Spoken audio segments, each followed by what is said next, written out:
మామయ్య ఎవరొచ్చిల్లే? రండి రండి. మమ్మీ మామయ్య వాళ్ళ వచ్చిల్లు. రండి రండి. ఓ బుజ్జి ఎవరొచ్చిల్లు? చాలా రోజుల తర్వాత మా మామయ్య వాళ్ళ వచ్చిల్లు. న్యూ ఇయర్ వస్తుంది కదా, సెలబ్రేషన్స్ కోసం. ఫ్యామిలీ మొత్తం వచ్చిందానే? ఆ పెద్ద బావ చిన్న బావ అందరు వచ్చిల్లు. బావేంది బావా? బావేంది బావేంది అట్లా కాదు బావా, బావేంది బావేంది బావలు కదా ఎంతైనా చుట్టాలు. సంతోషపడతాను వారే నువ్వు. బుజ్జి నాకు బీపీ తెప్పాక బుజ్జి అమ్మ తోడు. ఓకే ఓకే ఓకే, నువ్వెందుకు కుర్రుతాను? అవునే అది కాదు, ఇప్పుడు పోయి చికెన్లు వండి మొత్తం ముద్దలు ముద్దలు పెడతావా ఏంది బావలకు? వస్తున్నా కోసం ఏం తెచ్చిల్లు?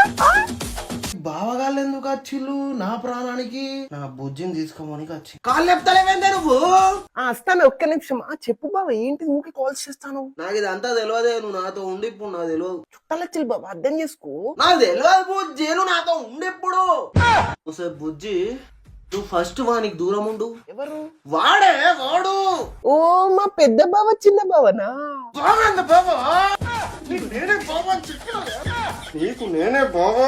అట్లా కాదు బావా, చుట్టాలు బావ వాళ్ళు. చుట్టాలందరూ డేంజరే, వాళ్ళ మామలందరూ సంబంధాలు కొట్టుకొని సరే ఓకే, ఇక మాట్లాడతి. నువ్వైతే దూరం ఉండు బుజ్జి.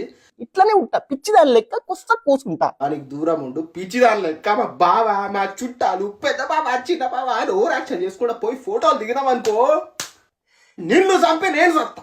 ఓకే. ఏంది నవ్వుతాను? మా పెద్ద బావ నాకు డ్రెస్ కొనిచ్చిండు. వాన్ డ్రెస్ తీసుకున్నావేందా నువ్వు? ఏంది బావా? అరే అట్లా కాదు బావా, డ్రెస్ పడేయ నువ్వు. సరే సరే 2 లక్షల డ్రెస్ కొనిస్తా. పడేసిన బావా, పడేసిన డ్రెస్ పడేసిన బావా, నేను కొనిస్తా దానికంటే. పడేసిన. మామయ్య